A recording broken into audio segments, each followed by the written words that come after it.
passe est incroyable en ce moment. Pendant qu'ils sont en train de m'opérer,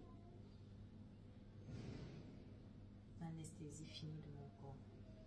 L'effet d'anesthésie finit alors que l'opération n'est pas achevée. Oui. À cet instant-là, où j'ouvre les yeux, j'avais des douleurs, je peux pas. En ce moment, j'ouvre les yeux, je pleurais en fait parce que la douleur était, je ne peux pas expliquer cette douleur. Très intense. Très très intense. Oui. Et là, ils commencent à paniquer entre eux. J'entends comment ils parlent. Ils disaient que l'anesthésie est finie, mettez encore, vous avez mal calculé, tout et tout et tout.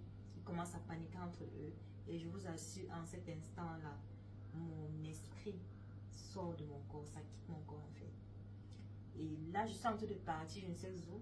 J'entends des voix, je ne vois pas, mais j'entends des voix en train d'acclamer en fait. Ils acclament, ils ricanent, des rires horribles. Et je me dis, là, ce sont les démons.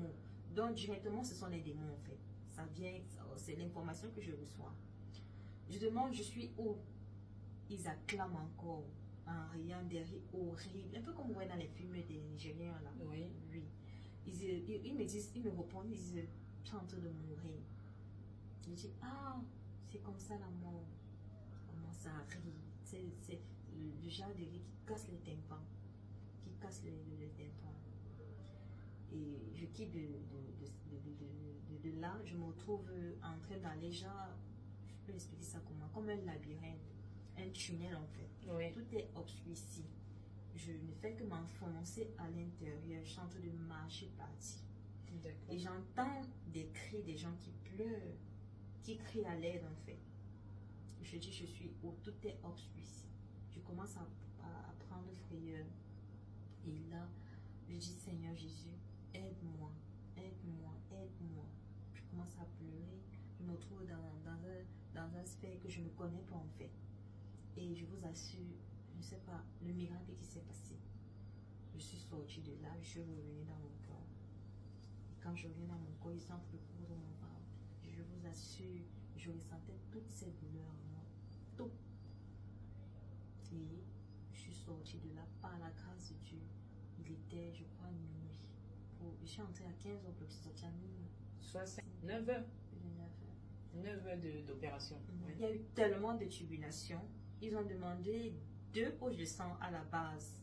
Mais ils ont, au finish, demandé encore 3 autres poches de sang. Supplémentaires. Oui. Et je voulais vous mentionner que je suis de groupe sanguin O+. Oui. Vous savez comment c'est. C'est rare, oui. À l'hôpital général, Dieu a fait grâce, nous avons trouvé un monsieur, vraiment un papa. Un donneur. Oui. Et ce monsieur, le docteur même, c'est lui qui donnait les sangs en fait.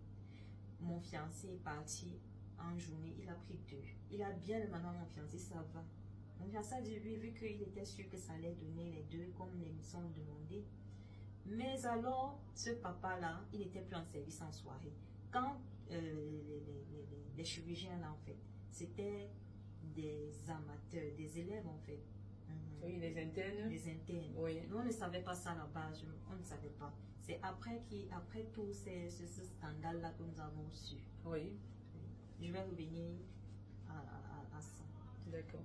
Donc, c'est comme ça que il est reparti chercher le monsieur, le médecin qui travaille dans la base des données des sangs. Le monsieur n'était plus là. Mais il avait gardé le contact de ce monsieur. Il appelle le monsieur dit, mon fils, je ne suis plus en service, il y a ma collègue là-bas. Et ça sera très compliqué pour toi. Il était quelle heure, s'il vous plaît? Il était déjà 21h, 22h. Oui. Il pleuvait ce jour. C'est là où le monsieur, Dieu touche le cœur du monsieur. Il dit qu'il arrive là-bas, malgré qu'il pleut, il a conduit sa voiture, il est venu. Oui. Il a aidé mon fiancé à l'hôpital général. Il lui a donné les poches. 3 poches de sang. Okay. Il a ramené et il arrivait à temps. Là, moi, je vous explique un truc que je ne connais pas, parce que c'est après qu'on m'a relaté cette histoire. Exactement. Oui. Quand il arrive, apparemment, au bloc, la dernière goutte de sang, dès que ça passait là, mon cœur s'est arrêté. Donc, il arrive avec les poches lorsque les 2 autres qu'on avait apportés étaient déjà presque épuisé. Oui, et il fallait absolument qu'on n'arrête pas la transmission. Justement. Et Dieu a fait grâce, ils sont venus à temps. On a tout mis encore. D'accord. Je suis sortie du bloc à minuit après tout ce désordre-là. Je suis sortie du bloc à minuit. Je suis entrée dans ma salle avec des fortes douleurs. Malgré les injections, je vais m'oublier les noms qu'on mettait pour apaiser la douleur. C'était trop fort. L'anesthésie. L'anesthésie était, la réaction de l'anesthésie après l'opération. C'était trop fort. Et là, j'avais deux sondes à ma gauche, deux sondes à ma droite. Et à la gauche, il y avait une sonde qui sortait le mauvais sang et l'autre, le plus, qui était à l'intérieur de mon ventre. Et ici, à ma droite, il y avait une sonde qui sortait un liquide vétral. Védâtre, oui. Oui, merci. Et un autre liquide là, je crois que c'était la sonde urinaire, voilà. Oui. On m'a opéré, genre lundi. Mardi, ils entrent dans ma salle, les chirurgiens, les deux. Ils me regardent. Ils regardent le liquide qui sortait védâtre. Oui, tous ces liquides-là, ils regardent. Ils regardent. Normalement, la contenance de ces liquides devait être juste 1,5 litre. Mais ma part a dépassé 1,5 litre, ça partait à 5 litres. D'accord. Ils ont regardé mon fiancé, ils ont regardé ma belle-mère, ensuite ils m'ont regardé. Ils ont dit qu'ils devraient encore m'opérer. Une seconde fois? Oui, moi j'ai refusé. J'ai dit au nom de Jésus, parce que moi je connais ce que j'ai vécu dans cette salle. J'avais même pas encore expliqué à mon entourage. Dans la frayeur et tout cela, j'ai dit non, j'ai refusé. Donc en fait, si on comprend bien, en l'espace de 24 heures, il était question qu'on vous opère 2 fois. D'accord. Ils m'ont dit, j'ai pas de choix, c'est pour mon bien. Et ils ont expliqué pourquoi? Ils ont dit, ce qui sort à l'intérieur n'est pas normal. N'est pas normal. Il y a un souci dans ce ventre. Ok. J'ai pleuré, ensuite j'ai prié. J'ai dit, Seigneur, je te confie tout. On m'a pris le lendemain, mercredi, le bloc. Oui. Une deuxième fois. Donc on m'a opéré 2 fois en 48 heures. D'accord. Nous sommes entrés en salle, même scénario. Pendant qu'on m'opère, cette fois-ci l'anesthésie ne finit pas, mais je vis des combats spirituels. Pendant qu'on m'opère, le diable, lui c'est lui, le diable et les démons, ça mène à jouer avec mon esprit. Il m'amène dans des endroits, je ne peux pas vous expliquer en fait. Je n'arrive pas à les décrire. Je me retrouve, mon esprit est torturé de partout. Donc en fait, vous vivez ça, vous avez des hallucinations. Est-ce que c'est des hallucinations ou c'est vraiment, vous êtes consciente qu'il y a un esprit maléfique qui est en train de vouloir profiter de la situation? Justement, je n'hallucinais pas. Okay. C'est réel ce que je dis. D'accord. C'est très spirituel. Ok. Oui. Donc du coup, après tout cela, c'était pas facile. Je suis entrée toujours à la même heure, je crois 15 heures, pour sortir à minuit. J'entre dans la salle, et là où tout a été gâté pendant la deuxième opération. Pendant qu'on m'opérait pour la deuxième fois, oui. L'ennemi en fait, pendant qu'il s'amusait avec mon esprit, il torturait mon corps. Tout a été gâté lors de la deuxième opération. C'était Seigneur, je m'explique.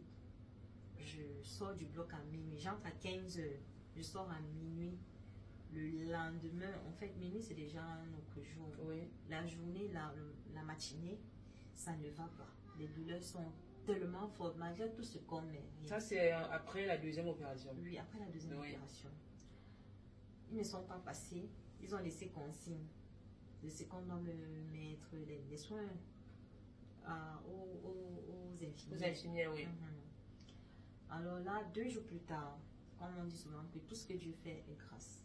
À la base, quand ils m'ont opéré, ils n'ont pas dit ni à moi, ni à mon fiancé, ni à ma belle-maman qu'ils allaient me faire la colostomie. Oui. Ils n'ont pas dit, ils n'ont pas mentionné ça.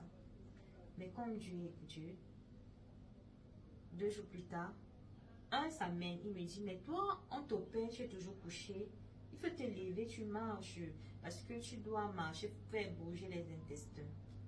Et j'ai dit, ok, j'ai compris, je ne sais pas comment faire pour me lever, étant donné que j'étais nulle, j'avais juste une couverture qui était un drap qu'on me mettait dessus. Alors il m'a montré comment on fait pour se lever, j'ai dit, ok. Et là, quand il part, mon fiancé part en pharmacie, ma belle-maman, elle est partie, je crois, acheter quelque chose pour boire, puis du jus. Et là, je prends mon courage à deux mains, j'ai dit, je ne veux plus rester dans cet hôpital, il me faut sortir. Vous savez, l'hôpital, c'est pas un endroit bien. C'est pas facile de rester couché, tu ne fais rien, surtout que tu n'étais pas habitué à tout cela. Oui. Et là, je prends mon courage à deux mains, je me lève, malgré que j'avais des sons, tout ça. Quand je me lève comme ça, je commence à marcher un peu. J'arrive à la douche de ma salle. Je m'en vais juste pour uriner. Quand j'urine comme ça, je vais me lever pour m'essuyer. Malgré les poches que j'avais, je tenais. Une catastrophe se passe.